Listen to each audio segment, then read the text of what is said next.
What's up, guys? Welcome to Shark Tuah episode Tuah. My name is Tommy with my host Andreas. We have an excellent one for you today. We're going to be talking about the Shark season opener at home versus the Golden Knights. We're also going to be talking about The Sharks' captaincy decisions, which have been long awaited, pretty much the entire summer was a point of discussion, finally came out the day before the game. So we're going to start out just getting into the captains that we have for the team this year. And it's a little controversial, I'd say. I think you could also say, in a sense, the lack of captains that we have for the team this year. We have a lot of alternate captains, however. You want to give us the list? Yeah, so we've got a ton of alternate captains. When I saw the list the first time, my eyes popped out of my head. I was like, how do you have that many alternate captains? No captains. But what it's going to be this year is we have Tyler Toffoli as basically like, I guess you'd call him the lead alternate captain. He will be the alternate captain. He will be wearing an A for every single game this year, all 81 Sharks games. There's not going to be more than 81 Sharks games, sadly, this year. Meanwhile, for the home games, we have Celebrini and Goodrow as the alternates, which, I'm very happy to see Celebrini wearing a letter for the first time in his career. That is a very exciting thing to me. I actually was one of the advocates for possibly making Celebrini a captain as early as this year, but I understand the hesitation in the idea of putting a letter, specifically a C, on the sleeve of someone who is still finding their way in their league, still a teenager. Meanwhile, Goodrow, I think that everyone kind of knows how we feel about Goodrow because we feel the same way as pretty much every Sharks fan about Goodrow. He is not much of a contributor on the ice, but there is more to being a captain than performance on the ice, and it is clear that Mike Greer and the Sharks leadership crew definitely value Goodrow and his contributions to the team, whether you agree with that or not. So it's not a huge surprise to see him wearing a letter. Meanwhile, in the away games, we have Wennberg will be wearing a letter, and Ferraro will be wearing a letter.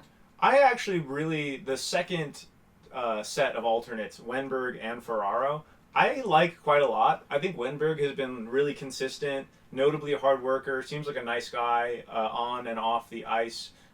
He does perform for us on the ice, maybe not, to the standard of, a Macklin Celebrini, but who does on the Sharks. And Ferraro, longtime Shark, he's one of the guys that we've had the longest, worked with Brent Burns on the same line. Notably positive guy, hardworking guy, a big contributor to the overall sense of enthusiasm in the locker room, to the culture of the Sharks locker room. I like both of those picks. The only one, like we were talking about, I'm a little hesitant on the Barclay Goodrow alternate captain decision because of the on-ice aspect of it, because he hasn't impressed me, because of the circumstances of him coming to the Sharks and that he didn't really want to be here. He had to be waived. He did not accept a trade here. We were on his no-trade list. So I don't love it, but like you said, he's a veteran. He has a long history with the Sharks, part of one of our most famous moments. I don't think it's an awful decision. Yeah, and I don't think, like I mentioned earlier, I don't think that it's a surprise to anyone. Whether you agree or disagree with it, Goodrow is clearly viewed as someone who has, like, a leadership role on this team. So I don't think it is a surprise in any way to see him wearing an A, especially if we're going to have 5 alternate captains anyway. It's like, yeah, give Goodrow an A, I guess. But I'm not the biggest fan of it either. To be honest, I do view it kind of similarly to how we kept putting Goodrow in the lineup last year, even though obviously he had not really, done enough to earn a spot continually every time he was on the ice. Basically, he looked like someone who did not really belong on the ice, and yet he kept getting that spot anyway. And I think a big part of that is because, like you said, the circumstances of us acquiring Goodrow were pretty dubious. You generally speaking, that's not a good way to foster a strong relationship with a player who's going to be on your team all year, is by claiming them when they didn't even want to come to the team, basically subverting their wishes. He wasn't able to be traded here, so we just took him. And so it kind of feels like to me, and I've heard other people speculate similarly, that the treatment of Goodrow, putting him on the ice all the time, and now him wearing a letter, it kind of feels like they're trying to make him feel better about being on the Sharks in a way, which is not something that I love. I don't really want to see players be given special treatment just because they were acquired under less than ideal circumstances. It's not my favorite, but I'm also not surprised by it. I do not think the majority of Sharks fans are surprised by it. And honestly, I'm sure that Goodrow probably does have some value to the team in that capacity. I'm hoping he does, because that would be really the only way that, in my opinion, he does particularly have value to the team. But I agree with you on pretty much the rest of it. I think that Ferraro, despite not being necessarily my all-time favorite Shark or anything like that, he definitely does possess some of those. Like, he's a great locker room guy. He has leadership qualities. He's one of the longest tenured veterans. I mean, he's pretty much the only holdout from, when the Sharks were a genuinely good team. So I can understand that. And Wennberg, again, not like my favorite player on the team, and not someone that I really traditionally think of as like a leader of the team either, but he has a major role on the ice. He is a tenured veteran, so I can understand a lot about that decision. My only thing that I don't completely understand, and we are not the first ones to mention this, but I think that it is a little surprising that William Eklund did not get any kind of a nod in this capacity. He did spend a lot, and you can look at his interviews, he spent a lot of the summer talking about how he was really hoping to step into more of a leadership position this year. Because at this point, he is actually, I believe, the second longest tenured Shark on the team. I believe it, if I'm not mistaken, it's just Mario Ferraro ahead of him. Tyler Toffoli, of course, is a veteran. You have all these veterans, but Eklund is the guy who has actually been on this team for the longest. And I think that we even started to see some the beginnings of Eklund starting to take more of an on-ice and even off-ice leadership position. So I was a little bit surprised that if we're going to have 5 alternates, which is a lot, and it varies by home and away, that not one of those was given to William Eklund. But, of course, at the end of the day, neither of us are in the Sharks locker room. So, and I think that is the big disclaimer that we need to give for this whole discussion, is that obviously, like, we are not really in the position to say, like, oh, this guy is clearly a leader, oh, this guy is clearly not a leader. The people making these decisions for the team and the team themselves are the people who know, if we're being honest. Absolutely. To follow up on the Eklund conversation, I agree with you. I think Eklund would have been a great choice for that A. He is the second most tenured Shark after Mario Ferraro. I believe you're correct on that. I think he is also pretty much in line with Macklin, Celebrini, and Will Smith in that they are going to be the future of this franchise. I don't really see a path forward that the Sharks take that doesn't include William Eklund for the foreseeable future. I think that would be another great reason to have him in a captaincy position, because he's going to be here. I think he's going to be a leader for us for a long time. I think he's an excellent player. I think he seems to have an excellent attitude, hard worker. I'm a big William Eklund supporter. I do 100% agree. We're not the guys in the locker room. We don't know what goes on behind closed doors. But yeah, that William Eklund, I'm not going to say snub, but the choice to go a different direction surprises me a little bit. One thing that I am somewhat critical of, I'm not super critical of it, I don't hate it. I wish we just had a captain. I think that Tyler Toffoli is an excellent choice as a longtime veteran, great on the ice, hardworking guy, positive guy. He seems to be friends with all the young guys. He's really taken Macklin and Will Smith under his wing, to my understanding. He has performed for us well. He loves being here. This is the first team that he's been on in a long time that's really offered him a sense of stability, a place to hopefully call home, if I am to postulate a little bit. I think that we can just give him the captaincy. I don't really love the fact that we have a bunch of alternates and then a king alternate. I think that if Toffoli's just going to be the alternate everywhere, he should just be the captain everywhere, and we can have 4 alternates that will change depending on home and away. That's my personal opinion. Yeah, and to your point, Tyler Toffoli has a history, with the Montreal Canadiens and many other teams of being that guy who is, like, very well known for being a strong, like, presence for the young players in the locker room. He's always been that guy who, like, sort of takes young players under his wing and really has a positive effect on their career. So I do think that you could make, and I definitely, like, before this captaincy decision was made official, my expectation was that Tyler Toffoli would be made the captain. I think the majority of Sharks fans kind of held the same opinion and maybe the same hope. So I agree with you. I was surprised when they just revealed a bunch of alternates and there was no captain. But I will say the one situation I can come up with where this decision does kind of make sense to me is that the Sharks I mean, and this is no secret that obviously in the very near future, it could be as soon as next year, but if not next year, that in the next few years, Macklin Celebrini will be given the C. He will be the sole captain on this team, and then, he might have some alternates. But I think probably part of the decision-making process here was that they didn't want to give the C to someone that was just going to have it for, 1 year, and then they were going to have to, potentially strip them of the C. And it's not as if the Sharks have never stripped the captaincy from someone. I mean, famously, some of the best players in Sharks history have been captain and had the C stripped from them to give it to someone else. But this is a new regime, and we have seen that Mike Grier is pretty hesitant about giving out that C. We didn't have a captain last year. I mean, we did, but we kind of didn't.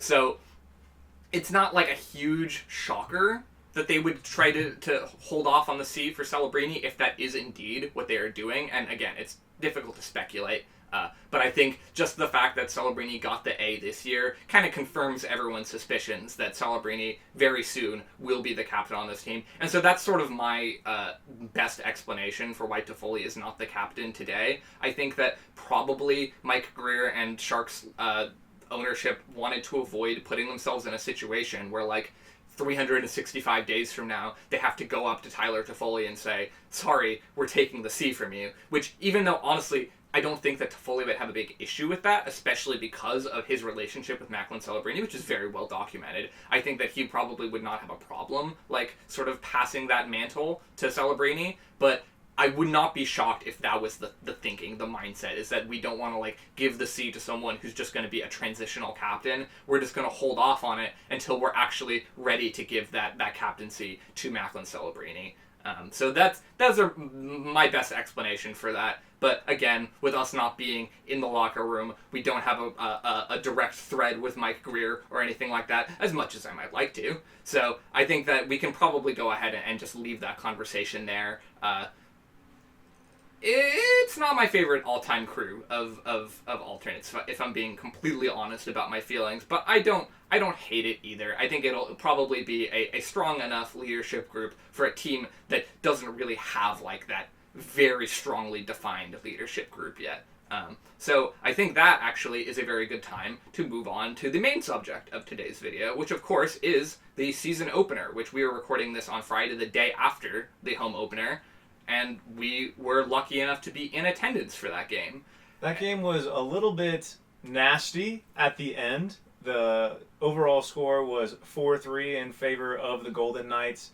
Man, the Sharks played really well for a big part of that game. I think we can cut the chaff a little bit and get right to the discussion of Alex Nedeljkovic, who played an excellent 58 minutes and 20 seconds of hockey.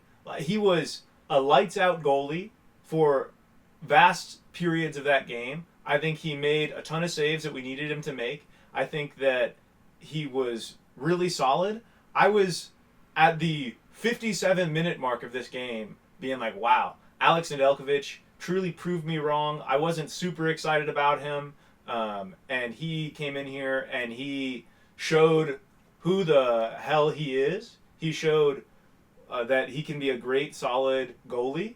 But he also, at the very end, showed that he might have some inconsistency problems that we need to deal with, that we need to understand. I think that the overall discussion around him, because he did give up 2 really bad goals, one of them being just a lob in that bounced weird, got through the 5-hole and just went in, and it wasn't even a shot. You said day of that it wouldn't have even counted as a shot on goal if he had blocked it, and I agree with that. And then the second one, the puck was near the blue line and it was skating in slowly. He really tried to skate up, get to it, take it from a Golden Knights player. He tripped up, hesitated a little bit. Golden Knights player just took it and skated it in slow. He walked up slowly and down smashed, and that was that. I don't think that Alex is a useless goalie. I was really impressed with his play for the vast majority of that game. But man, if you're gonna start for us, if you're gonna try to build goodwill, he had it all going right until it all went wrong. Yeah, and I generally agree with you. I think that it's easy to look at this game as like the story of two games. The first 58 minutes, where the Sharks were quite honestly the better team. Significantly, I would say, actually better than the Golden Knights for a large percentage of that game. It wasn't like it was a domination or anything like that. It wasn't a display of like, oh, the Sharks look like they're so much better than the Golden Knights. But it was pretty even, but like even leaning fairly considerably toward the Sharks. We were winning a lot of puck battles. We were looking very fluid exiting our own zone, which of course was a big issue last year. There were so many games where we were just, like, for an entire period practically, stuck in our own zone, unable to get the puck out. The defensemen were just getting absolutely torched, couldn't get the puck out of their zone, and so we would just give up, 12 shots in a row, and we get outshot for the period by a mark of, 5 to 20. And that was something that we absolutely did not see in this game at any point. Even when the wheels started to fall off toward the end, it was not that kind of game. In fact, the Golden Knights tying goal that got past Nedeljkovic on the little flip-in came from, the blue line, essentially. So we were not, getting dominated in our own zone. And I think that while it's easy to focus on Nedeljkovic's gas at the end of the game, he gave up one very bad goal that he absolutely should have stopped. And I think, to be honest with you, it's like a 1% chance that he doesn't stop that puck. So I don't want to say that it's a fluke, because it was a very trackable puck, a very stoppable play that you expect any goalie in the NHL to make. So I think that it's not completely accurate to say that it was a fluke, but I also think that it's easy to pile on after a moment like that, but we all know that even if Nedeljkovic is not a very good goalie, or if any given goalie in the NHL is not a very good goalie, they are still making that stop, at minimum, 19 out of 20 times. And so, obviously, the results on the ice are the results on the ice. We can't say, if this had gone a different way, or if the puck had bounced in a better way, then we would have won the game. Yeah, you can say that, but it's not what happened. The Sharks did end up losing this game, and that wasn't the only significant mistake that he made. As you mentioned, he made another pretty big mistake in overtime that ended up costing us the game. So, in, the span of, 5 or 6 minutes, even less than that if we're just counting the time spent on the ice, he made two really big errors that did cost us the game, but I don't think that is, the only takeaway from this game. I do think that some Sharks fans are, understandably, but slightly overreacting based off of that. I do think that, honestly, and this was not how I felt in the moment after the game, believe me, I felt all the pain, I felt all the depression. We were just, standing there in absolute silence as we watched that puck get put in overtime for the easiest overtime goal that has probably ever been scored in the history of the National Hockey League. But despite that, the reality is that for 58 minutes, the Sharks were probably just the better team. And that is really impressive compared to last year, when even games that we were winning, a lot of the time, frankly, we were not looking like the better team. And that's exactly what you see in the third period. We had all those third period collapses where the Sharks would come in with even a multi-goal lead sometimes, and we would spend the entire third period just getting absolutely caved in. And that isn't actually not at all what happened here. The third period, again, up until the last 2 minutes, was actually very solid. The Sharks did not spend much time in their zone. They were... At no point was I oh no, the Sharks are taking their feet off the pedal, they're taking their foot off the gas, and now we're gonna start just losing and getting scored on, which for practically every single game last year was what we saw over and over and over. And that's not what happened here. And that is why I think that you can sort of make an argument that the Golden Knights, Frank, I mean, I don't even think it's an argument. The Golden Knights did get lucky in those last couple of minutes. That flip in from Jack Eichel that ended up scoring the goal, there is a reason that the Golden Knights looked so shocked about that. Because it was not even really a shot. I mean, so, to me, I think it's important to take away, the actually, positive things from this game. And I don't even think that I know that might sound like cope, but it really isn't cope, to be honest. There was a lot of positive stuff, and I think that is a good opportunity to just get into the lineups. And although I don't think that this is going to necessarily become a regular installment on this show, since we were actually in attendance at this game, I thought it would be fun to break down, according to, and this is all courtesy of Hockey Stat Cards, which is a great website. You've probably seen their cards posted around that basically attempt to display player production in a visual manner, showing you like who had the best game, who had the best offense, who had the best defense. So I think that it would be fun to go down the list from the very top to the very bottom and see what we, as people who were in attendance at this game, have to say about the players on this list. So we're going to start out with Dellandrea, who amazingly, and I think that this actually passes the eye test as well, had probably the best game of any of our forwards yesterday. I thought Dellandrea skated really hard. I think he played quite well. I was overall impressed with him. I think he was working really well with his line mates. Like him, Skinner, and Graf. Skinner and Graf, two people I respect quite a lot. Dellandrea earning my respect over this early part of the season. They worked really well together. They were putting in offense. They were working hard in the back check. They were doing kind of just what you want a solid third line to be doing. It was their line that opened up the scoring for us for the season and opened up scoring for the game. I would believe it was Jeff Skinner assisted by... I don't remember who was assisted by other than Dellandrea, but I believe Jeff Skinner assisted by Dellandrea. I believe it was Mukhamadullin was the other assist. Yes. And so they opened up the scoring, looked great, played really well, both of them.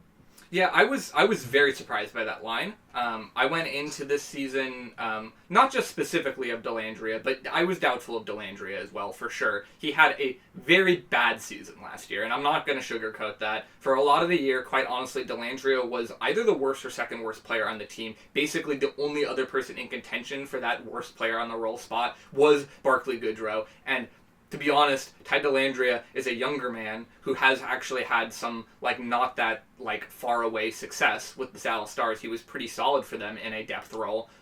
So I think that it was really, like, a bad sign for him and his career that he was not particularly good last year. And by that, I mean he was actually really bad. I think did he score 1 goal, maybe had 2 goals, not many assists. He had, like, 10 points. Maybe it was even fewer than 10 points. It was not a good season for Dellandrea. And so this year, he kind of there was a big roster crunch, and he kind of came into the season not really knowing for sure if he was going to have a job on this team. And he ended up having what I think was overall a very good preseason. He had 1 really bad game to start out his preseason. It was not good at all. And that, I think, was where everyone was sort of like, is Dellandrea going to get cut? And then I think maybe Dellandrea himself sort of caught wind of that. And he started playing very well in preseason. He had 2 games he was basically like the best Sharks forward. And so that earned him this spot on this third line. And even still, I was kind of doubtful because preseason is preseason at the end of the day. And having a couple of good games in preseason does not really like overrule him having a very bad entire regular season with the Sharks. He played like 60 games last year and was quite horrible. So when I saw that he was not only a starting member of the roster, but actually starting on the third line, whereas last year he was almost always playing in a fourth line capacity, I had a lot of doubts. But at least for this 1 game, and it is of course just 1 game, but Dellandrea kind of shut me up. And you got to give credit where it's due. I was not expecting that. Dellandrea looked really good yesterday, and he was playing on a line with 2 guys that I really like. I love Collin Graf. I really like Jeff Skinner, although I've only watched 1 game of him as a Shark, obviously. But to be honest, Dellandrea probably had the best game of any of those 3 guys. So that's something that is really impressive, and I think that leads us nicely into the next player, which is, of course, Jeff Skinner, his line mate. Jeff Skinner played really well, really solid, provided us what we wanted to see out of him, which was a scoring threat, had some shots, like we said, got the first goal. Drew a good penalty actually at the end, which really put us in a good position to win that game. Overall, we didn't end up scoring on that penalty, but it was a great penalty to draw. Really solid. I didn't see too much flash from Skinner, but he just played good hockey. He played the kind of hockey that you want to see. Worked hard, going forward, going backward. I was a little...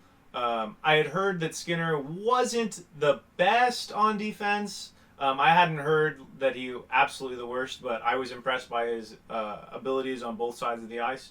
Overall, just happy with his performance. Yeah, and I think so you're tempted to say, like, there's no surprises with Jeff Skinner. You know, he was supposed to be one of our best forward acquisitions, and he was one of our best forwards last night. But there actually was one element of his game that was pretty surprising, which is, as you mentioned, his defensive capacity. He was actually very strong along the boards. He won a lot of puck battles. He was a very grindy kind of player who was able to get the puck from these difficult spots and generate offensive opportunities off of that, and even was somewhat physical, which, to be honest with you, is so far from how I'm not familiar at all with that aspect of Jeff Skinner's game. In my mind, he is kind of mostly just a really strong goal-scoring kind of guy who provides that dynamic offense, but isn't necessarily that kind of guy who's winning pucks along the board. But yesterday, that is exactly who he was, and he did that against a very, very strong Golden Knights team that is specifically very specialized in that specific area of being very good at winning pucks along the board, being a very physical team. And honestly, Jeff Skinner looked like he was beating them at their own game a lot of the time when he was on the ice, and that is not at all something that I expected out of Jeff Skinner. And I think that if he can keep that up, which of course is not a given at this point, it is still very early in the season, we are making pretty significant extrapolations based on the results of one single game, which we all know the pratfalls that you can get into with that kind of thinking. But honestly, Jeff Skinner, a standout in this game in so many ways, including ways that I never expected. Next guy we're going to be talking about is our defenseman, our young boy, Shakir Mukhamadullin. He had a really solid game, though he also made two of the more significant mistakes of the night, drew two penalties that we really did not need. Well, maybe not two of the more significant, but two significant. That's fair. Of a skater, we'll say, of a skater. One of those penalties led directly to the Golden Knights scoring within 6 seconds of the penalty starting, which was really rough. But other than those penalties, he generally had really solid play. I saw him miss a couple passes, but overall, he was where he needed to be. He contributed a lot to offense, got 2 assists. He was keeping the pucks in when we needed him to. He was fighting on those back checks really well. He was often in good positions. There were a couple times when the Knights got in some scary spots, and he was a big part of stopping them from scoring.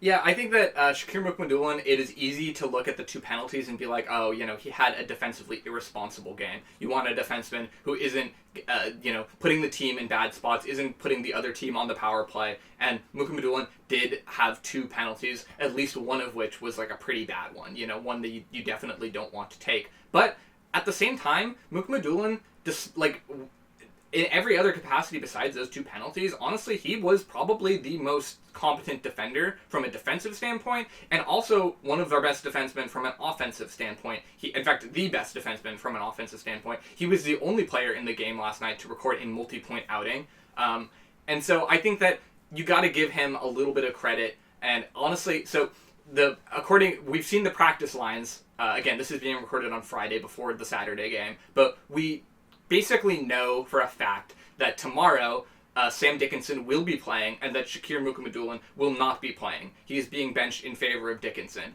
which it's understandable from the standpoint that it's a rookie, well, he's actually not a rookie anymore, but he's a young player who hasn't had, the most time to adjust to the NHL yet. So maybe you take him out of the lineup just because you want to, give him a little bit of time off, give him an extra look from the bench, get to look at the game from a different perspective. But it does kind of make me feel a little bit conflicted because Shakir Mukhamadullin, as we are saying, was probably our best defenseman of the game last night. And so I don't like to see a player who had a really good night in most capacities get punished for making a couple of mistakes, especially when, and we'll get into this later as we get further down this list, but there were several defensemen, especially some of our veteran defensemen, who made many more mistakes than Shakir Mukhamadullin did, even if they did not directly result in penalties. Some of them resulted in goals against or potential goals against, where the Golden Knights got really good shots off because a defenseman made a significant error, passing the puck directly to a Golden Knight and stuff like that.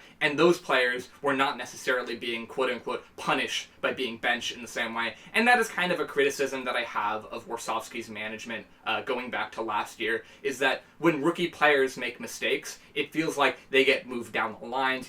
Will Smith was getting moved down the lines after making a big error or whatever. But then you see a guy like Barclay Goodrow make a big mistake, or Jan Ruda makes a terrible mistake. And in fact, not only is he not punished, but he actually, in some cases, these guys get moved up the lines. And so I do think that there is sort of like, I don't know, it's not something that I love. I wish that the logic was consistent in its application, and I guess I kind of understand, because you punish a rookie because you know that, like, they're capable of more, and you want them to remember that for the future. You want them to be like, okay, next time I'm on the ice, I'm going to be more responsible, and that's like an improvement for their long-term career, whereas like a guy like Goodrow, you don't punish because, like, even if you do, he's probably not going to, like, learn the right lesson out of that. He's not going to suddenly become a really good player. He's a known asset. You know what you have with Barclay Goodrow. But it still does, in a way, kind of rub me the wrong way. Shakir Mukhamadullin, in my opinion, the best defenseman of the game last night, getting benched. It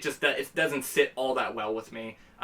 So I think that is a good opportunity to move on to the line mate of the defensive pairing with Shakir Mukhamadullin, which was Dmitry Orlov. I thought Orlov played excellently. I actually really liked Orlov's play.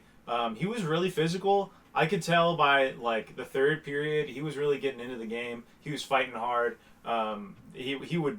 I remember there was a diving play where he fought for the puck, like, after blowing a tire, and was just still in it for every second of that game. He was one person who was really keeping the pucks in when we needed to. Got some really good clears. I really liked Orlov's game. I was really impressed by him. Yeah, I also really liked Orlov's game. I think that he had a very nice debut with the Sharks. Those who watched our podcast last week will remember that Dmitry Orlov in preseason was paired with Mukhamadullin for at least a couple of games, but in one of those games, Orlov was playing on his offside. He was playing from the right side, and he had a horrible game because I think, honestly, he just didn't have that much experience playing in that capacity, and he really dragged down that line, that defensive pairing with Mukhamadullin, and made Mukhamadullin, who actually had a good game, look horrible. It looked much worse than he actually was. In this game, we saw the reverse. Mukhamadullin, the younger player, was actually playing on his offside, and Orlov was playing on his regular side. And to be honest, it worked fantastically. I think that Orlov and Mukhamadullin could be a potential, like, top pairing for the Sharks this year if they can continue to keep up their production in that capacity. I will say, I do not think, as much as I liked Orlov's game, and as much as you can see in this through these statistics that the model really liked Orlov's game as well, it was not a perfect game. We did see, as I alluded to earlier, there were multiple moments in this game where Orlov went for, like, a very risky pass, and it ended up going directly to the stick of a Golden Knight and creating an opportunity for them. And those are, like, just moments where, like, as the veteran defenseman in this lineup, you would hope for a little bit more out of Orlov. You don't want to see defensemen just, like, giving the puck away. That was a big problem, especially in, like, the very beginning of the game. But you can sort of, I think, possibly, at least partially write that off to, it was the very beginning of the first game of the season, and there are jitters, even for a tenured defenseman who's been around for a long time, a veteran of the sport. There's still those opening day jitters you have to get through. And so overall, I'd say that Orlov had a fantastic game. I was thrilled with how he looked, and I don't think that any of the unfortunate things that happened toward the end of the game were in any way on Orlov. And so I think that is a good opportunity to move on to Collin Graf. Who, of course, was, as we mentioned earlier, the third player on the Skinner-Dellandrea line. And according to these models, Collin Graf was the worst of the three, but he was still one of the best players on the ice for the Sharks. I think that Collin Graf played a solid game.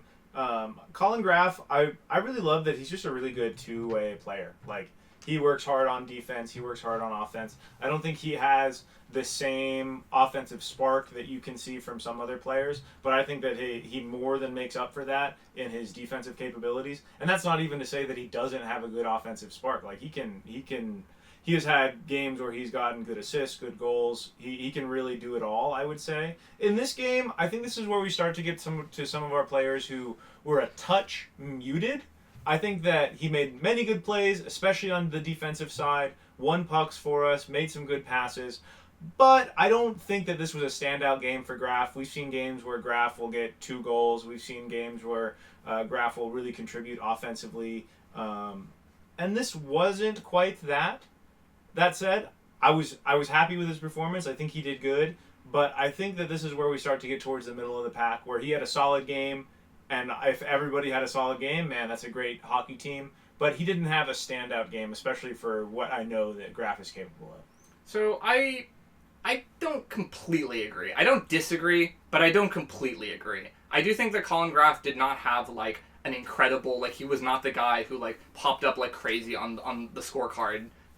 But he is the kind of player that Collin Graf is that he is just a very consistent guy who is always, like, a very defensively responsible forward who is capable of offensive stuff, puts himself in a good position a lot of the time, but the main aspect of his game, really, and what he is so strong at, is just the fact that he does not make a lot of mistakes, and I think that absolutely showed yesterday. There were a lot of players who, like, they might have had really good offense, but they made a couple of key errors. Collin Graf did not really make any key errors, and I think that an element of his game that really needs to be harped upon, especially as it regards to yesterday's game, is that Collin Graf is, and probably will be for the entire season, a very key part of the Sharks' penalty kill. And Collin Graf looked absolutely fantastic on the penalty kill last night. That's true. Absolutely. Absolutely. And the Golden Knights are one of the best power plays in the entire league. They have a completely star-studded power play that is frightening. I mean, I know for a fact that every time the Golden Knights were on the power play yesterday, I was, like, trying not to piss myself, basically.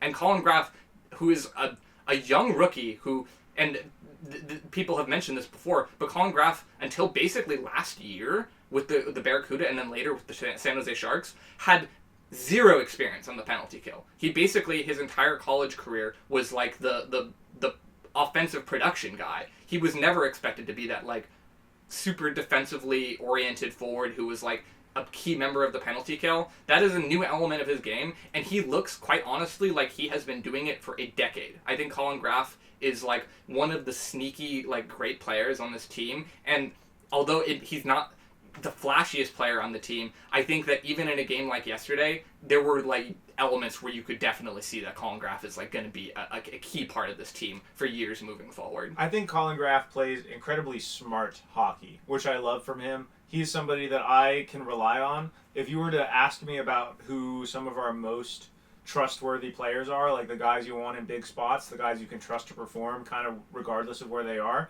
even though he's young, I put Collin Graf well up on that list. I think him, Macklin, Eklund, like, are all guys that I look to as our young kind of stars.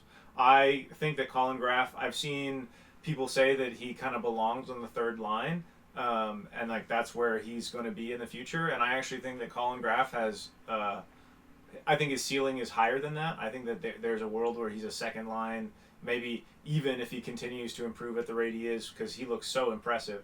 Possibly even a future first liner. Like, I think he's excellent. So don't get me wrong. I love me some Collin Graf. I think he played a really solid game, but I think that he is, in his solidness, I think he is capable of solid plus. And I don't think that we quite got that. Like you said, I do agree. Great on the PK. I think he looks awesome defensively. I think that he has an extra step that we just didn't quite get to see in that game. But if this is maybe not the floor of his game, but this is, like, a game that isn't everything he has, and it's this, what an amazing player. Like, Collin Graf, awesome. I think, look at this graph. Really, I think that Graf, like, the thing that you applaud most about him is just the consistency of his game. This was not, like, his ultimate, most standout performance of all time of his career or anything like that, but he still stayed within his game and played a very strong game against a very strong lineup. So I think that Collin Graf had a solid performance and quite a lot to look forward to. And so we'll go ahead and move on to the next member of this team. And this is one that I actually think does not pass the eye test particularly well. I was about to say that Philipp Kurashev is ranked as the fifth best player on the team yesterday. And quite honestly, even though he did score a goal, and it was a pretty big goal for the team, I was not completely impressed by what I saw. And it's understandable. This was the first ever game of him playing with the Sharks. It was his first ever time playing on the Macklin, Celebrini, and Will Smith line, which is a difficult line to crack because Macklin, Celebrini, and Will Smith, as we all know, have an incredible connection. They know where each other are. They know how to find each other. They know what the other one is practically thinking. At times it's like they have ESP or something. And Philipp Kurashev is a member of this team who has played literally now, after this game, one single game. And so it's hard to, like, get into that mindset that Macklin, Celebrini, and Will Smith have been forming for a year now. So I think that it is understandable why he was not, like, a complete standout. But to his credit, he did score that goal. It was a very big goal. It was the one that put us up. in the third period, and probably should have been the game-winning goal. So I don't think it was a bad game for Philipp Kurashev per se, but I do think that he was pretty quiet for the vast bulk of the game. One thing that I noticed out of his game was that he was trying to connect with Macklin and Will, and it felt like he was overextending. There were a couple different times where he made some pretty questionable passes that just, like, he would make a pass into traffic, or he would make a pass trying to go under the stick of, like, a solid Golden Knights player. And they were just passes that I don't think that you can generally rely on to get through solid NHL-level talent. So that was the big thing. I think that his decision-making wasn't quite there. But like you said, this is his first time with Macklin and Will, and we'll get to both of them. They had a little bit of a muted performance, but they had some really amazing moments. Yeah, and I think that is like a disclaimer that we have to give when we're talking about Kurashev, is that, quite honestly, the Celebrini-Smith-Kurashev line in general, even including Celebrini and Smith, was just not that fantastic last night. I mean, there were moments of brilliance from, especially in my opinion, Macklin Celebrini, who, while he did not pop up on the scorecard, and you could see on this list he is not very high at the top of the list, I think that he came out and he still looked like an absolute dog out there, to be honest. Like, him on the forecheck, he was absolutely, I don't know any other word to call it, but tenacious. He was fighting for the puck. He was always putting himself as a physical threat in front of the Golden Knights, who are a large physical team, and he is a 19-year-old who is, at this point, practically, he's not a rookie, but he might as well be.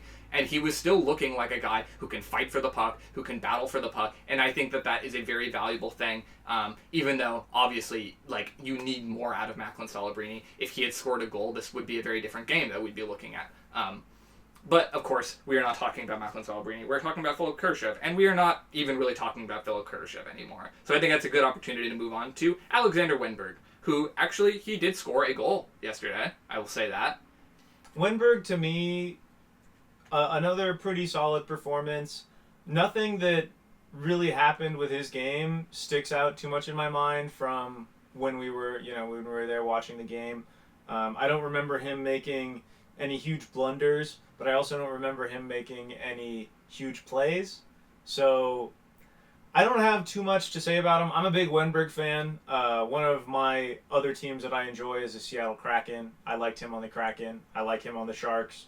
But this game, he didn't stand out to me. He got that goal. It was good. Other than that, I don't got much to say. Yeah, I'd say that Wennberg yesterday was solidly middle of the pack. He wasn't particularly impressive. He did not stand out for, like, playing a bad game. But there were definitely there was a large percentage of the game where I'd say that Wennberg was kind of invisible a little bit, which is a criticism that I have. And I generally like Alexander Wennberg. I think that he would make a fantastic third-line center, but for the past year or so, he's been counted on to be more of a second-line player. And to be honest, I see a lot of Alexander Wennberg just sort of, like, skating around, like, not doing much. And that's not what you want out of a second-line center, and that, honestly, I think is kind of a lot of what we saw from him yesterday. He just kind of, like, he fades into the background in a way that I don't particularly care for out of a center. I think that perhaps his best usage would be in that third-line spot, and I think that this year our forwards we have enough depth that he might actually get a look out of that third-line position, and I would not be surprised to see that happen sooner than later. Even though he is wearing an A this year, I don't think you need to be afraid of the idea of, like, shuffling him around the lineup. And I think that Ryan Warsofsky will experiment with that. I mean, we certainly saw the lines experimented with quite a lot last year. I think we'll continue to see that this year.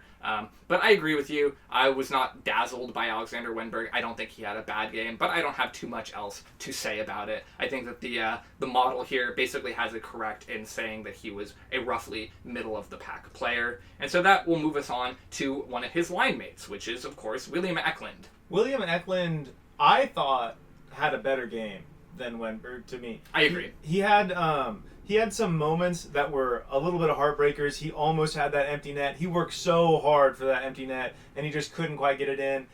They got a stick on him right before he could put it in from the slot. Then he recovered the puck, went around, almost got a wraparound. They got another stick on it before he could get the wraparound in. He was in really good positions. He was fighting on winning board battles, fighting deep for the puck, had some good shots. made some good passes, got an assist even. I was actually quite impressed by Eklund's game myself. I liked Eklund's game. He had a rough start to the game, I will say. The first period, I did not think that William Eklund looked particularly good. Of course, as we mentioned earlier, it is the first game of the season. There's still a lot of shaking off of the cobweb, so to speak, that you have to do in that first game. And I think that we saw that 100% in William Eklund's first period. I think that he got his game together after that. And I completely agree with you regarding the third period and the would-be empty netter that he wasn't quite able to bury. To be honest, the only reason that William Eklund was even in position to potentially get that empty netter was because he was fighting for the puck. He got through the Vegas defense, who made a very strong defensive play and ultimately managed to cut him off. And yet, despite that, he nearly buried it, and then he wrapped it around and nearly buried it a second time. And it wasn't as if he missed because he screwed up. He missed because, again, he was being defended by a very strong Las Vegas defense. And so I think actually, despite like how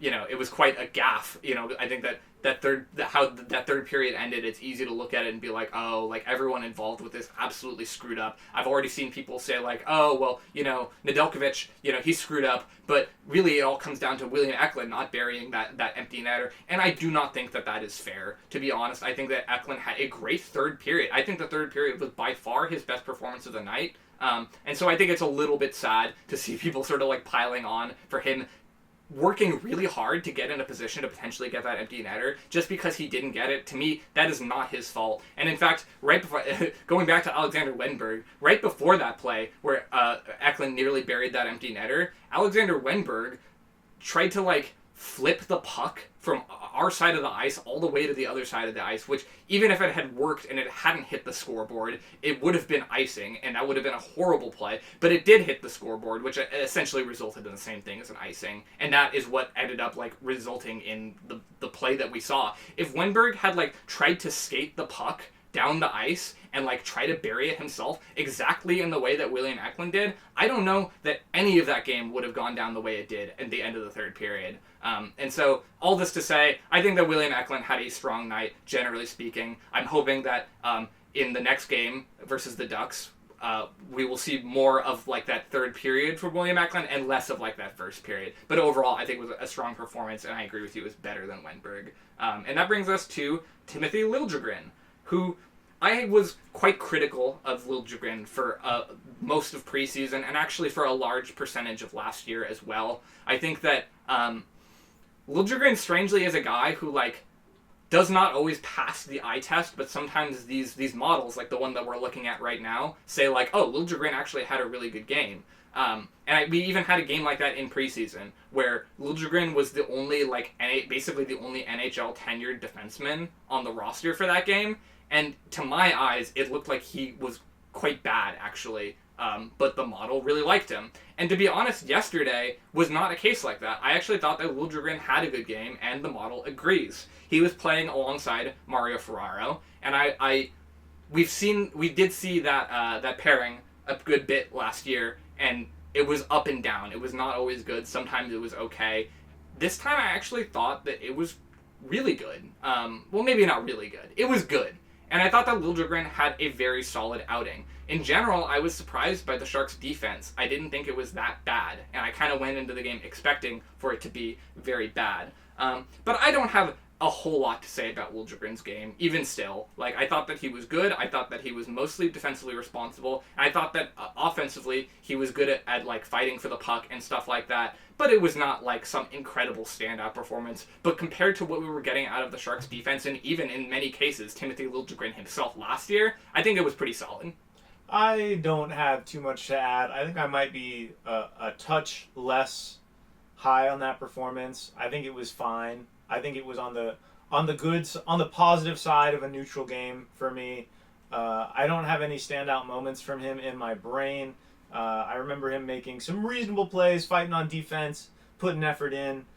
I'm not going to go hard on the guy. I don't think that you should go hard on the guy. I think it was a fine game, but that's about what I had to say about Timothy Liljegren in that season opener. And then the next person on the list, and this should not come as a surprise because they were basically stapled together for the entire game, is Mario Ferraro. I have much more positive to say about Mario Ferraro. I thought he played a much better game, in my opinion. So, okay, here's my thoughts on Mario Ferraro. I thought that he had a shockingly good game. I was impressed by the and I have gone on record, even in the last episode, as saying that I am not the biggest Mario Ferraro fan. I think that overall, he is a decent grinder defenseman who has been basically put in a position where he has to play a lot better than that for the Sharks, and he has not really been up to that snuff at any point that I can basically remember. There are, every once in a while, you see a game where Mario Ferraro just like absolutely pops off and like makes his presence known on the scorecard.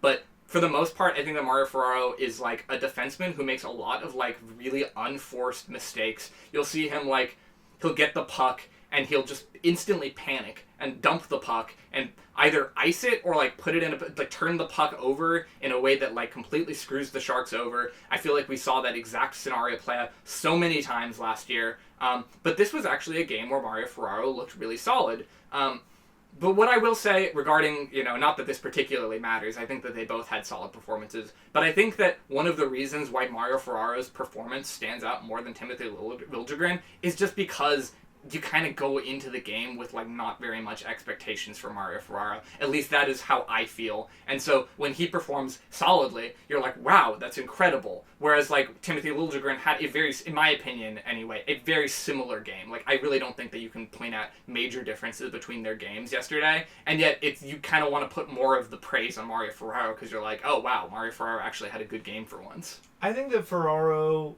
I don't entirely disagree with you. I think that I'm just generally a little bit more of a Mario Ferraro fan than some other people are. He's not my favorite player or anything, but I like what he adds to the Sharks. I like a lot of aspects of his game. I'm a big fan of his work ethic especially.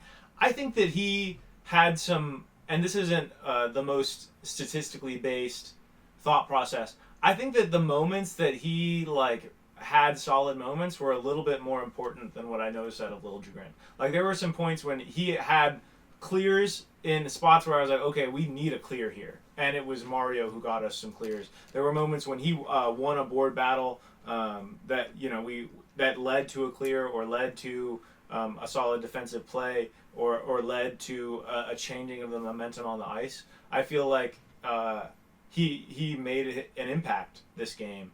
So I was impressed by him. I wasn't like blown away by him, but I thought it was a really solid game by him. I thought it was a very encouraging outing for Mario Ferraro, and especially coming from the standpoint of like, quite honestly, I'm expecting that at some point Mario Ferraro this season will likely be dealt.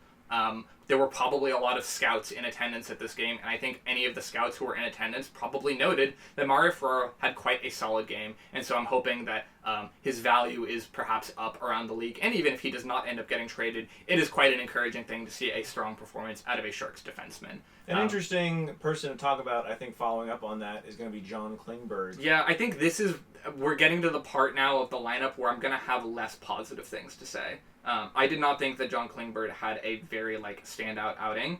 I think given the circumstances, and I have criticized John Klingberg being paired with Nick Leddy. I did not want to see that as the starting defensive pairing in this game. And it is what we saw. Both Klingberg and Leddy ended up receiving the most minutes of any defenseman who played yesterday. And I thought that Klingberg was I guess he was fine. Especially for parts of the game. He was not egregious or anything, but for a guy that we brought in to be a veteran defenseman who can put up some offensive points and stuff like that, I did not think that Klingberg had much of a particularly standout performance. I think you probably have to put an asterisk on that because, again, I do not think that he should be paired with Nick Leddy, and I don't think that Nick Leddy had a very good game. I think probably both guys did slightly better than I expected, given the pairing that I really, really dislike. But they were not good either. But they also weren't so terrible that they were costing us the game. And of course, we'll move on to Nick Leddy later. But the same really does apply to Nick Leddy. I thought that he looked quite bad for portions of the game, but he was not a catastrophe. And neither was John Klingberg. I thought that Klingberg had a reasonable enough debut. It wasn't so bad that I'm oh god, get this guy off my first line forever. But it wasn't that great. I don't know. How did you feel about Klingberg? I thought that Klingberg had his moments. I think that he was fighting hard for pucks. I think he was fighting for board battles. I think he made some bad passes from what I remember. I think that there was some moments where he lost board battles that he could have won or didn't quite get the puck in a way that he should have. I think he had some also really solid passes. I think he had some good keep-ins. I think he had some good defensive moments. I would say that he was less in the middle, where I felt like Mario and Liljegren didn't have too many huge moments. I think Mario had a little bit bigger moments of like positive passes or positive board battles. I think that Kurashev had some quite good passes and quite good moments where he would shift the tilt of the ice in a positive way. And he also had some moments where he lost the puck when he shouldn't have or wasn't able to win a board battle that maybe he was in position to win. And so it was a tale of two games for him, where in one moment he would be quite solid, in another moment he was not letting us down necessarily, but not playing up to his standard. Yeah, I think that with Klingberg, he was definitely had a less defensively responsible game than either of Liljegren or Ferraro, which again I thought was a pretty strong defensive combination. And that's not a surprise because, of course, Klingberg is primarily an offensive defenseman. You don't really have him on the roster hoping to get a lot of defensive value out of him. He's just not that guy. But to be honest, I did not think that he provided enough offense or even enough good looks at offense to like make up for the fact that he does not really play defense very well.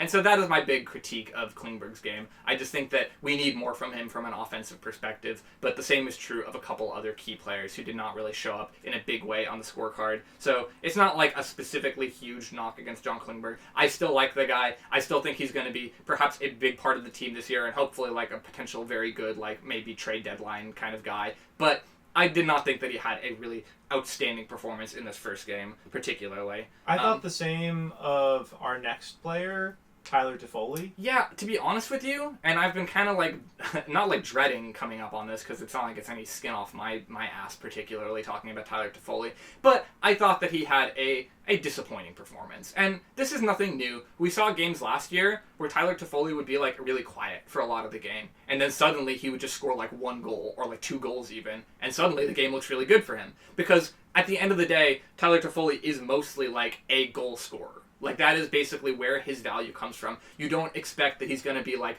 winning all these battles or, like, being super physical. Although he did have one hit yesterday that I was surprised by. I was like, hell yeah, Tyler Toffoli, like, coming out and being physical. But overall, considering what you expect out of a guy like Toffoli, I did not think that he was that impressive. And I think overall, his line with Wennberg and Eklund was a little bit disappointing in general.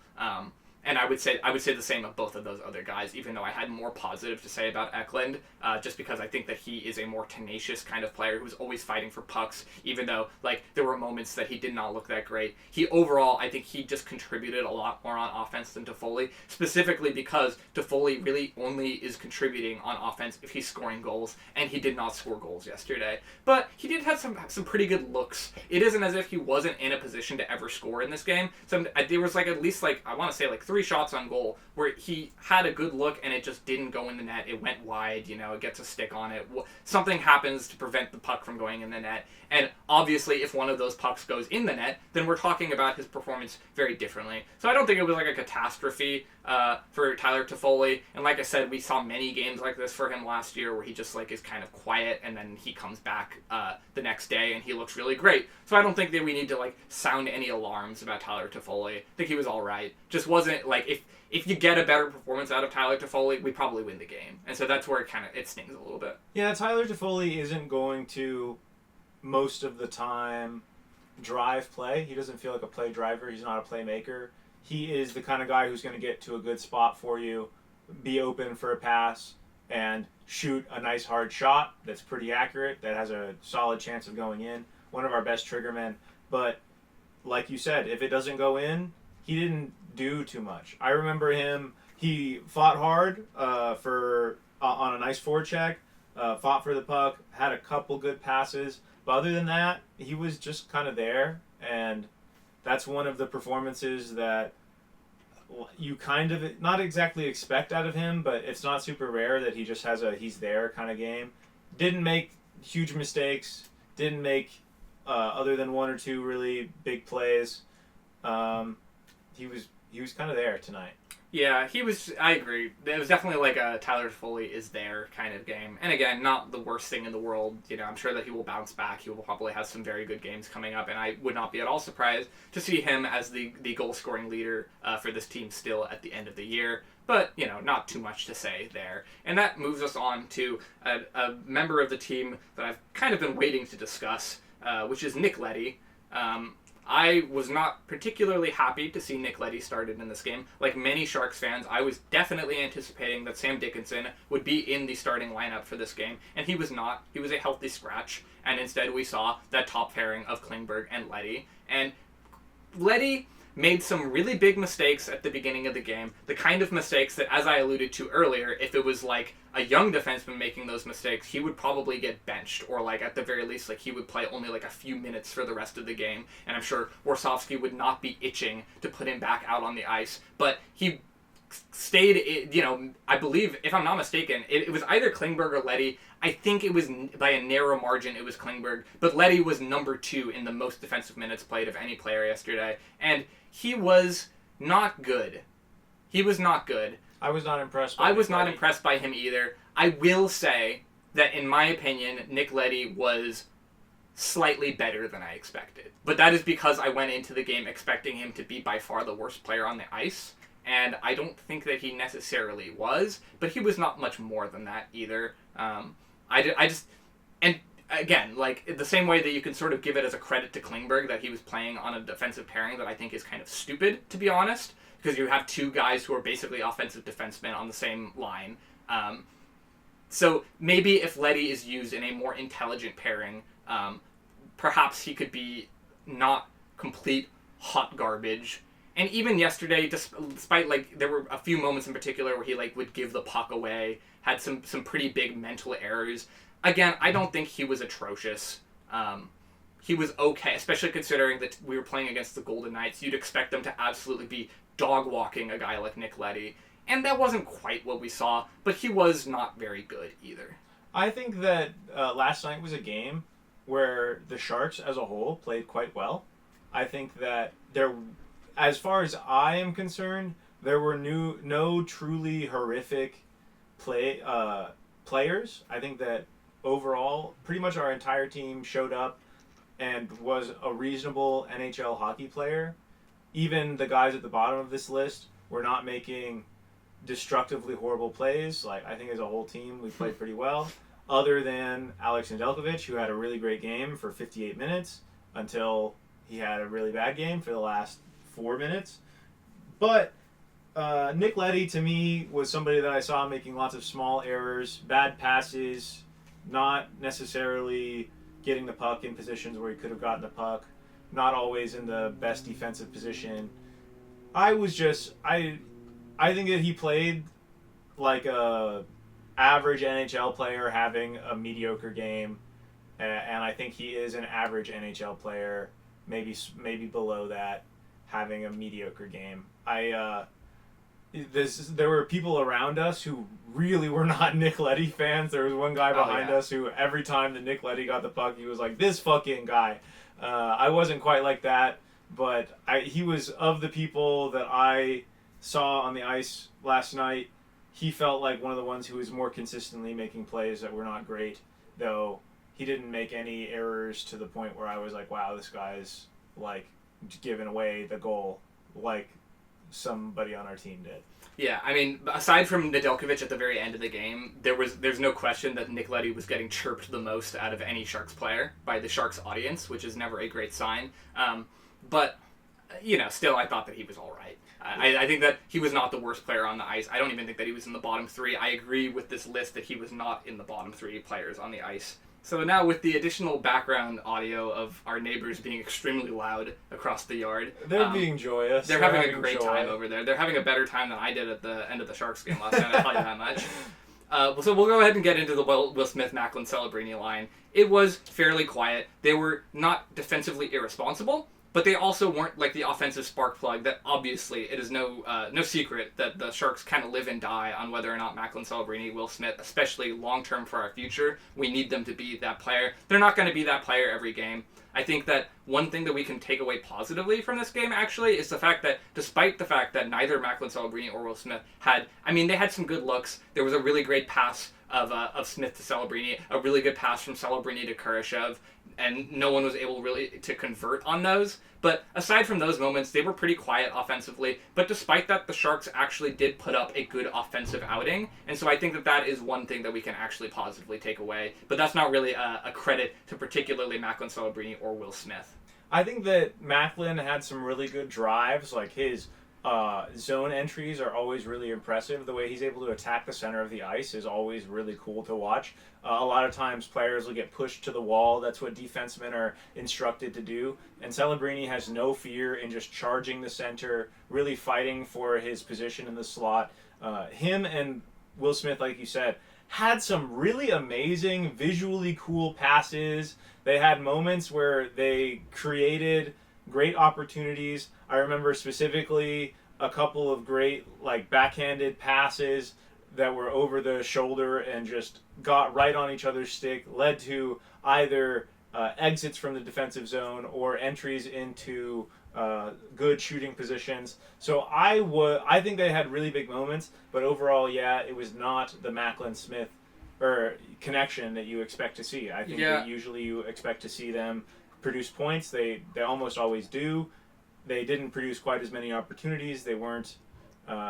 Their production wasn't quite as high as it usually is, but I think that they were both working hard. I think they had some really good moments.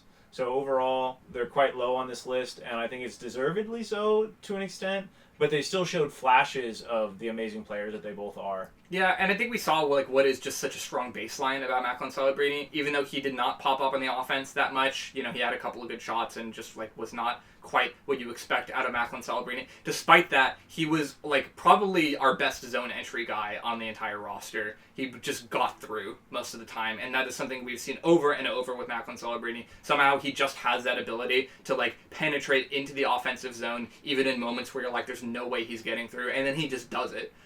So that's a big thing that we saw from Celebrini. I think overall Celebrini and Smith were a little bit over reliant on trying to make that connection happen with each other, and it kind of made their game a little bit one-dimensional because they were just constantly looking for each other, and it's clear that the Golden Knights knew that they were going to be looking for each other, so they were just defending them, and it was not the most incredible outing for either guy, but it wasn't a kind of game. If this game had happened last year, I don't think that we would have seen Warsofsky be okay, it's time to send Will Smith to the fourth line or something. It just wasn't a standout game, but it was fine. I really have nothing more to say about it than that. I think they were just fine. I think that talking about fourth line, we can just talk about the whole fourth line. I agree. I was going to say that as well. The fourth line is going to be just condensed into one segment here, and I don't even know what you were going to say, but I'm going to say that the fourth line was terrible. They were by far the only bad part of this lineup, really speaking. I think even with the Macklin, Celebrini, Will Smith line that was kind of quiet, we saw what makes that line good and what makes them such a strong potential option for this lineup. I think that literally all the way from the top to the bottom of the lineup, we saw a actually very strong offensive performance from the Sharks, except for the fourth line, which I thought was really bad. This is probably where I'm going to disagree with you the most, I would say.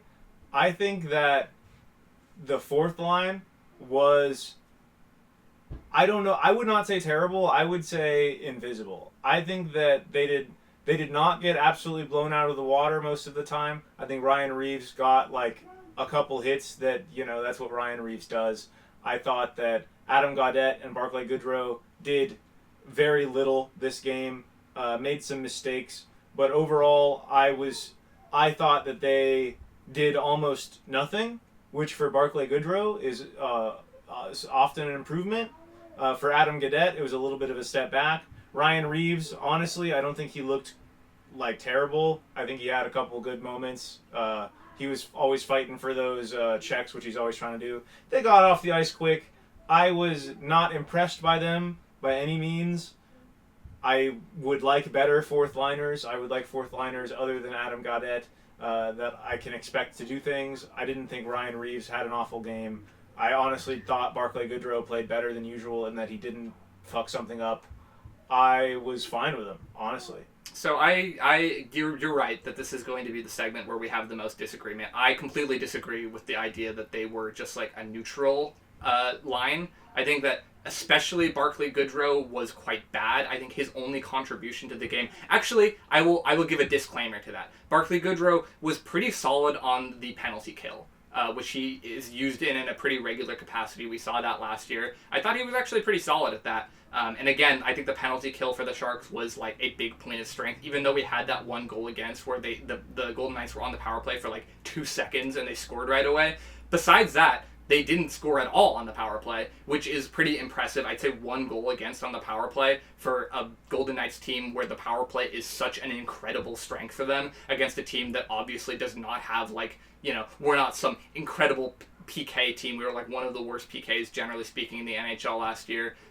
So I will give credit to Barclay Goodrow for looking all right on the penalty kill, but on even strength, I really do think that he was quite bad. The first goal against that tied the game for the Golden Knights, I forget who scored it, but that goal, if you look back on it, and I reviewed the footage yesterday, that was 100% on Barclay Goodrow. That was a Barclay Goodrow goal against.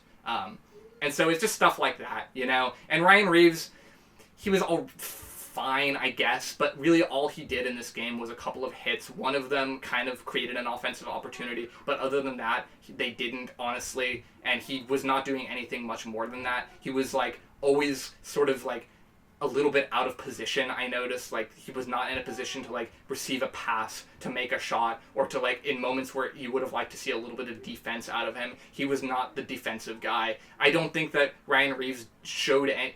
Unfortunately, he had a good preseason, and I was a little bit hopeful that, like, maybe we'd see a little bit more out of him than I expected, but I think Ryan Reaves kind of showed where he's just, like, an old guy who doesn't really, like, possess many NHL-level skills outside of maybe being somewhat physical. So I think that he had a better game than Goodrow, but I think that he also was not very good. And then Adam Gaudette, probably the biggest disappointment of the line, because as you're probably all aware, I'm not a big fan of Goodrow, and I don't think that Ryan Reaves has a whole lot to contribute at the NHL level, but I do think that Adam Gaudette is a pretty strong guy who can be a good fourth liner, and we just did not see that at all last night. I think that Gaudette was probably the quietest member of the team in many ways. He just didn't look particularly good at all. So I'm sorry, I don't have anything positive to say about the fourth line. I think that pretty much all of these guys have been out, with the exception of Adam Gaudette, even though he was perhaps the quietest of the whole trio. I think that he's the only one who really has an argument for like deserving an NHL roster spot. I think that Ryan Reaves and Barclay Goodrow could be easily replaced by members of the San Jose Barracuda, and we probably would have an overall better team. I particularly think that Cardwell should be on this team right now. I don't see any reason why Goodrow or Ryan Reaves has any argument to be on the starting roster over a guy like Cardwell, who not only had a very solid performance last year with the Barracuda, but had an incredible preseason where Ryan Swarovski kept saying, earn it. If you play really well, you might make the roster. And Cardwell played 20 times better than, frankly, even including Adam Gaudette, any of the members of this fourth line, and yet he is not starting on the NHL roster. And I know that people will make all sorts of excuses for that, like, they're the veterans, and it's a very physical Golden Knights team, and you want to start the guys who are, like, proven commodities. But in my opinion, this fourth line is not proven. In fact, the only thing that they have proven in my eyes is that they are not very good. I agree. I think the reason why I'm so neutral on them is because I have such low expectations of Barclay Goodrow, especially, and Ryan Reaves as somebody who I just think has kind of aged out of the league at this point. I expected the line to be worse. Like, I expected them to get scored on a ton. Obviously, Barclay Goodrow gave up that goal, so they got scored on. Which I didn't quite pick up on quite as much as you did. Something I would need to review the footage myself. Something I didn't get the chance to do. But overall, yeah, I think that my indifference to their play for those two was because I expected less of them, and they showed up and did like little, and I was like, wow, that's better than being significant, horrific negatives. which was not what I totally encompass on them. I think that I agree 100%. I think Cardwell, Regenda, both guys who showed that they have higher floors, higher ceilings, more of a future in the league. People that I want to see on the Sharks over these guys. In terms of Gaudette, definitely the most disappointing performance. He had a great preseason. He's somebody who in the past has put goals forward, been a really solid fourth line grinder, fourth line scorer, fourth line contributor. He was not that this game. He didn't do much. Yeah, and I think that, not to completely take all the blame off of his shoulders, I don't think he looked good. I don't think that he played well. He did not have a good line mate. No, not even one good line mate. The entire pressure of the world was on Adam Gaudette to carry that fourth line, which he did not do. So you would have liked better out of him, but it's his first game ever as a Shark. I can't really blame him too much. I'm far more likely to blame guys like Goodrow and Reaves, who have been, in Reaves' case, obviously, he hasn't been a Shark for very long, but these are guys who have been around the league for a very long time, and you wish that they could be better, but I think realistically we all know that they're not. And I do think that it really begs the question, and some people were very resistant to this concept, because I know Michael Misa is an 18-year-old forward, and that there is some argument for maybe you want to start the guys who are more cemented in the league against such a strong team like the Golden Knights on opening night. But does anyone really think that this fourth line would have been worse if Michael Misa had been playing? In my opinion, no. It is obvious that Michael Misa would have probably been better than both Goodrow and Reaves. That is just my opinion. And to be honest, I am a little bit annoyed by the fact that we are seeing the practice lines for this game on Saturday against the Anaheim Ducks, which by the time of this releasing has probably already happened. And Michael Misa is once again a healthy scratch in favor of this fourth line that was terrible and has proven absolutely nothing other than that they are bad. So I'm a little bit frustrated by that. And I think that that's a good opportunity just to look forward to what is ahead. On Saturday we will be seeing Sam Dickinson. We will not be seeing Michael Misa, but we will be playing against a Ducks team that was worse than us in their first game of the season. They lost to the Kraken rather decisively, which is of course another bottom feeder franchise at the moment. And so my hope, and that by the time that this is out, hopefully we will have picked up our first win of the season against a Ducks franchise that I really do not have a whole lot of respect for. I definitely hope to see that. I want to see Michael Misa. I think it's sad that we're not having him play, especially against the Anaheim Ducks. I think that would be a great time to debut him. I think this most recent game would have been a great time to see him and Sam Dickinson. I understand that you have to have vets on the ice, but I want to see the young guys play. I want to see these guys with really high potential play. I think that if you give them the chance to prove themselves, I think that they will do that. They're young, but they're hungry. I think they're coming in with fire in their eyes and in their stomachs, and I think that they're ready to go. I think with that, though, we've said what we need to say about this game. I look forward to the next games. I look forward to the next episode of the Shark Tuah podcast. Do you have anything else to say, my friend? All I have to say is I want to say I hope that I see Michael Misa soon. Where's Michael Misa? Michael Misa got to come out. The future is teal, my friends. Thank you for watching. Hope you enjoyed it, and we will see you on the next episode of the Shark Tuah podcast. Have a great rest of your day.